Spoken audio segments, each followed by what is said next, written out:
how I escaped the rat race and moved overseas. I got out of America because I just saw that like life in America was kind of depressing. And I got inspired by a couple of people who were living their dreams. Like it was two guys who had like a super, super tight budget. They saved up $3,000 to go to Thailand and they just planned to stay there for like a little while, for probably like, I think like a week or something. But then they said, forget it. I'm not going back to America. And they stayed there. And I watched their story. And then from their story, I found other people's stories like that. Like, oh yeah, I got tired of the UK, so I just traveled around the world. And I started reading these books about people who's doing that. And I'm like, damn, why have I never heard about this before? It sounds so interesting because I was coming from a place where I had a good corporate job. I had my own office. I had a decent salary. And I was like, I'm miserable. But then I see these guys like just going around the world, like, especially the guys that was in Thailand, like shout out to them. I don't think they really make content about travel no more. The channel was called Living That Life. And yeah, I was like really inspired by this. And I was like, cause I was always a person who was always looking for adventure. That was like the main thing with me. Like I never wanted to live a life of quiet desperation. If anybody knows that quote, because like most people live lives of quiet desperation. That's why they're always caught up in sports and all this other nonsense to distract themselves. Like I felt like, yo, you only have like one life, so you should live it to the max. So I was like, damn, I watched this and I got the idea. I'm like, all right, in 2 years' time, I'm leaving America. I'm going to save up the maximum amount of money I can save up, and then I'm getting the hell out of here. Like I cannot stay here. This is not the plan. This is not how I thought my life would be like this. Like going to work, coming back, rushing back home, eating something and doing it all over again. It just becomes a cycle and it's just soul crushing. And for everybody that's not familiar with the channel, it's your boy Kid Greatness. You can't rush greatness. Make sure you hit that subscribe button. So I spent 2 years saving up money. And in about a year and a half, I saved up about like $18,000. And I still had 6 months left. I'm like, damn, I already have 18K. Cause like I was like doing nothing. I was sitting in my apartment thinking about, okay, which way can I make money online? And I narrowed it down to like 2 things. And then I focused on one. And I just grinded. Like I didn't go anywhere for that year and a half. I was just in there grinding. And just, cause like there was nothing else to do in the States like that. I was like, okay, I got tired of going out. Everybody else was in the same trap that I was in. Like, oh, I can't work. I can't do that. I mean, I can't go out. I don't have no money. And this was back in the day. This is like years ago when things were cheaper. Now things are completely out of control.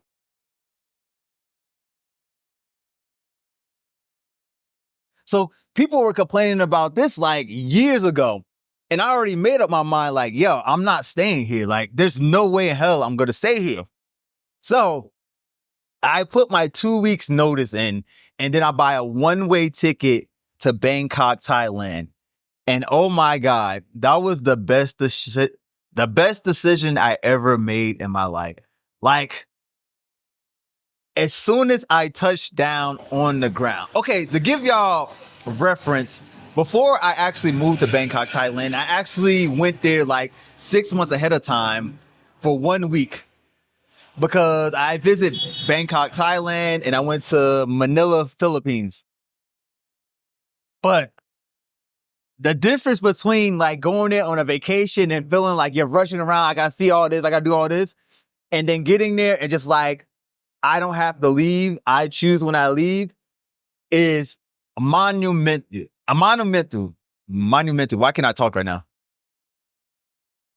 I think that was one of the best times in my life because it was like the first time I ever lived outside of the United States. So there were so many challenges, so many lessons. I met so many people. And that's the other thing that people don't understand. Like, by you sitting at home, you're not going to get the opportunities or get the experiences that's going to make you grow so that you can be a better person, so you can make more money. Mind you, when I first moved overseas, when I first moved to Bangkok, Thailand, I actually met a hedge fund manager, and he was a really good friend and mentor about like how to make money, how to learn about finance. He taught me so much stuff. Like, I'm really indebted into this guy. I'm really indebted to this guy. Like, and this is why I try to tell people, like, if you're trying to do something, sometimes you have to take a leap of faith, and then the teachers or the mentors or the opportunities you're looking for will come up. Like, by you sitting in the States, you're not going to meet, like, who you're going to meet? Like, you're going to randomly just meet a hedge fund manager in your house? Probably. I don't know if you DM enough people on IG or something, or you message them enough people on LinkedIn, maybe that'll happen. Or you could put yourself in a situation where somebody needs your talents. Like, there's been so many opportunities that presented themselves to me because I was in the place. Like, people are looking for certain type of people. And I'm like, oh, I know how to do that. Oh, or I need this much money to start this business, and I'll give you this percentage of the profits. Oh, okay. And that's just because you're in the right place at the right time, and you're running in the same circle. Because a lot of people are not overseas. There's not usually a lot of expats everywhere. And this was back like a couple years ago with Thailand was like, just when Thailand was becoming like that wave where everybody wanted to move to Thailand. Like you barely saw any black people in Thailand back there. Where I used to live in Unuk, you barely saw any black people. Like, I ran into another black person like every 2 to 3 days. And then like the expat community was kind of still like developing. Like, there was expats there, like, cause it's Bangkok, Thailand. It's one of like the biggest, most visited cities in the world. But it wasn't to the extent that it was now, where everybody, like, you had the digital nomads and all that.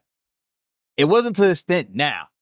And by you sitting on the sideline wondering, should I do this? I don't have enough money. I don't know how I'm gonna make money. We literally have the internet now. Like, we literally have the internet. There's so many resources out there. Like, oh my God. Like, when I started, the resources were very, very few. It's like, and we're just talking, this is like a couple years ago. Like, this is literally a couple years ago. Like, when I first moved to like Dar es Salaam, Tanzania, like, basically I was trailblazing. But there was no way I can be in Nairobi, Kenya now if it wasn't for that first experience of me moving to Bangkok, Thailand. And then the best part for a lot of you guys is the Bangkok, Thailand experiment was a failure. Like, I didn't live in Bangkok forever. I went there, I stayed there about 4 or 5 months, and then I had to go back to the States. But by staying there that time, it lit a fire under my ass. Like, damn. And it showed me what's possible. Like, I can do this now. I can do this. It's not scary. It's not scary. Once you meet like 10 to 20 other people doing the thing that you want to do, that's living overseas, they got them a nice apartments, they got them a nice house, they got their family, and they're just doing this thing, like, it becomes a reality. And that's why I want to aspire. Damn, that truck is loud as hell. That's why I'm trying to inspire a lot of you guys to just like, yo, make a plan and execute. Because that's what I did. I made a plan and executed. And there's so many people who have made a plan and like, okay, I went over there with like $18,000 the first time I went over there. And I don't even think I wasted a lot of money. Like, I think for the 4 or 5 months I was there, I think I went home with like 10 grand or something like that. So it's not like I went home broke or anything. It was just different situations. Like my mom needed my help. She got caught up in some type of situation. And the plan that I was executing, it wasn't working to the speed I wanted to. So those combination of things I went back to the States. But like my next move was when I moved to Dar es Salaam, Tanzania. And this is actually when this channel was created. So shout out to Dar. I stayed there for a year. And then I kind of got tired of living in Dar. But like I went from staying somewhere 4 months to staying somewhere for a year. And actually, I went back to Thailand and I stayed Thailand for damn near like another 6 months. I think like 6 or 9 months. And then I went to Tanzania and now I'm living in Kenya. And it just shows you your plan doesn't have to be perfect. But if you're flexible and you're willing to roll with the punches, you can live overseas permanently. Like, there's so many people that's always in these comments like, I don't know what to do. Like, how are you doing this? This is so amazing. It's not that hard, but it's not that easy. But it takes a special type of person that's willing to be flexible and execute. So stop like just bullshitting and just like worried about like, okay, just take the leap of faith. I did it. I would not be here if I didn't take a leap of faith. But yeah, this is your boy Kid Greatness. And if you like this type of content, make sure you hit that like button, subscribe, and remember, you can't rush greatness.